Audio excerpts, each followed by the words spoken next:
नमस्कार, आप देख रहे हैं तहलका यूपी न्यूज और मैं हूं आपके साथ आरती सिंह आजाद।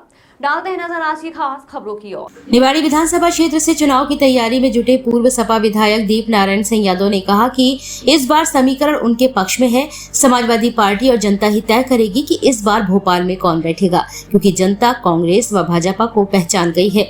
दोनों ही दलों ने जनता के साथ बेईमानी की है, बड़ी बड़ी बातें कर गाँव के भोले भाले लोगों के वोट हासिल कर लिए हैं, लेकिन उनके हित में फैसले नहीं लिए हैं, जिससे गाँव में गरीबी, बेरोजगारी व कर्ज बढ़ता गया।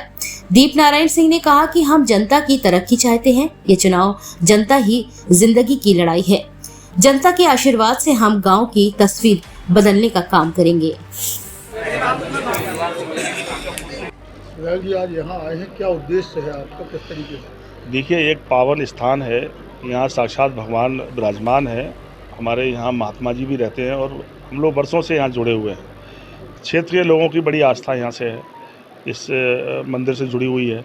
हम लोगों ने भी आज एक वैचारिक गोष्ठी रखी थी, जिसमें अपने आसपास के ये बड़ोर सेक्टर है हमारा एक, जिसमें 7-8 गांव लगते हैं। यहाँ के सभी प्रमुख लोग बुलाए हैं, बैठ के राजनीतिक रणनीति की चर्चा करी कि हम लोग इनके कैसे लड़ें और क्या क्या यहाँ की समस्याएं हैं, किन मुद्दों को हम लोग और आगे रखें। तो साथियों से चर्चा हुई है। राजनीतिक परिवेश के संबंध में भी हम लोगों ने कहा कि देखो, इस निवाड़ी विधानसभा क्षेत्र के लोग लगभग 30 सालों से समाजवादी पार्टी के साथ लड़ रहे हैं। कभी हम एक बार जीते हैं, लेकिन सफलता कम मिली है, लेकिन लोग साथ रहे हैं। हमेशा हमारा वोट भी बढ़ा है। राजनीतिक समीकरण फिर इस बार वैसे ही है कि दो बड़े दल आपस में लड़ रहे हैं। दोनों बड़े दलों को ही इस प्रदेश की जनता ने ज़्यादातर मौका दिया है। बहुत लंबे समय तक कांग्रेस का राज रहा, फिर बीजेपी का 20 सालों से राज है। दोनों दलों के लोगों ने बातें तो बड़ी करी हैं, पर लोगों के लिए फैसले बड़े बेईमानी के साथ किए हैं, जिससे गाँव में गरीबी बढ़ी है, परेशानियाँ बढ़ी हैं, कर्जा बढ़ा है गांव में। प्रदेश भी कर्ज में जा रहा है और लोग जनता भी कर्ज में चली गई। एक बड़ी एक अचंभवजनक बात है कि प्रदेश की सरकार के बजट के कारण, सरकार का बजट के कारण इतनी ज़्यादा वो बढ़ा है कर्जा की, लगातार कर्जे की बड़ी बढ़ोतरी हो गई। वहीं अगर गांव की दशा देखें हम, तो गांव में भी किसान का कर्जा बढ़ा, कई गुना बढ़ गया। स्कूल ख़राब है, गाँव में विकास नहीं है, तो लोगों में निराशा है। लोग अब किसी को जिताना नहीं चाहते, पर खुद जीतना चाहते हैं कि हमारी ज़िंदगी कब बदलेगी। ये दल जो हमें मेहरबानी कर दिखा रहे हैं, हमारे वोट लेते समय कहते हैं कि आप मालिक हो, और जैसी सरकार बनती है तो शासक की तरह, राजा की तरह बांटना शुरू करते हैं। 1500-2000 रुपये ले लो आप, 3 लाख करोड़ हमारी मेहनत का पैसा, हमारा पैसा हम पे मेहरबानी। तो निवाड़ी के लोगों ने तय किया है कि मेहरबानी कभी जनता पे कोई सरकार नहीं कर सकती। जनता की मेहरबानियों से सरकार चलती और बनती है। अब की बार हम तय करेंगे भोपाल में कौन बैठेगा, और भोपाल में जिस समाजवादी पार्टी का हस्तक्षेप बन के सरकार बनेगी, उस दिन बजट का 70% पैसा गांव पे खर्च होगा।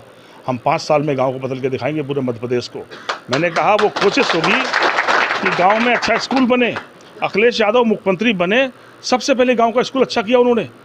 अगले दिन उन्होंने मास्टर अच्छा भेजने का प्रबंध किया। शिक्षा मित्रों की तनख्वाहें 15,000-40,000 रुपये करी कि तुम पूरी मेहनत से पढ़ाओ। ये देश गांव में बसता है। गांव के गरीब किसान मजदूरों के बेटों को अगर अच्छी पढ़ाई नहीं होगी, ये देश तरक्की नहीं कर सकता। किसानों की बेटियों के लिए योजना लेकर आए कि किसानों मजदूरों, तुम्हारी बेटी पराया धन नहीं है, तो अपनी बेटियों को पढ़ाओ, तुम्हारी फीस माफ हम करेंगे। और कोई बेटी इंटर पास करेगी, बेटियों को बांटे। मजदूर के बेटों से कहा तुम निराश नहीं हो, तुम्हें हम लैपटॉप देंगे। 17 लाख लैपटॉप गरीब मजदूर किसानों के बेटों को बांटे गए। मैंने ये बातें इसलिए आपको सुनाई है कि फैसलों से लोगों की ज़िंदगी को बदला जा सकता है। मध्य प्रदेश में लोगों ने सरकारें तो बनाई, पर गांव में कोई स्कूल वो देखने वाला नहीं है। हज़ारों बच्चों की ज़िंदगी बर्बाद हो रही है। एक 5 साल में तो करोड़ों लोगों की ज़िंदगी प्रभावित हो जाती है। तो मैंने कहा कि इस बार लोगों में बड़ी उम्मीदों के साथ समाजवादी पार्टी साथ खड़े हैं, और हम लोग अपनी कमियों पर चर्चा कर रहे हैं कि अगर हम 5-7 हज़ार वोट से हारे थे, कि पिछली बार 2 बड़े दल मिल गए थे, और अगर ये मिलके भी लड़े तब भी अपन इन्हें कैसे हरा दें, इसकी रणनीति बना रहे हैं। ये वैसे तो कांग्रेस और बीजेपी में बड़ी लड़ाई है, लेकिन अगर प्रत्याशियों के चयन में आप फैसले देखो, तो जब हम पिछली बार समाजवादी पार्टी से मीरा यादव लड़ रही थी, तो कांग्रेस ने यादव को टिकट दे दिया, और वो कितने वोट मिले उनको। इसके पहले भी कितने बार टिकट किसको दिए, वहाँ भी आप बगल की सीट पर देखो बीजेपी ने टिकट किसको दिया था। तो 2 बड़े दलों के आप नाम ले रहे हैं, उनमें एक बड़े दल से आपके अलायंस की भी चर्चा है। बिल्कुल, हमने कहा कि हम अलायंस कर सकते हैं, अलायंस हो सकता है। इसलिए अलायंस की बातों के लिए हमने बात जोड़ी है कि अलायंस की बातें हमारा राष्ट्रीय नेतृत्व करता है, लेकिन वो परिस्थितियां देखकर, देश के राजनीतिक हालात को देखकर हम लोग अलायंस भी करते हैं। कांग्रेस के साथ हम नज़दीकियों की बात इसलिए करते हैं कि उनकी कुछ बातों से हमारे विचार मेल खाते हैं। लेकिन उनके फैसले जो गरीबों के खिलाफ हैं, उन फैसलों के खिलाफ हम कल भी खड़े थे। लोहिया जी से लेकर आदरणीय मुलायम सिंह यादव पूरे जीवन लड़े हैं, उन फैसलों पे आज भी हम खड़े हैं। लेकिन हम इस देश को बचाना चाहते हैं, समाज को बचाना चाहते हैं, उनकी तरक्की चाहते हैं, उनका पैसा उनके ऊपर खर्च कराने की कोशिश का हिस्सा बनना चाहते हैं।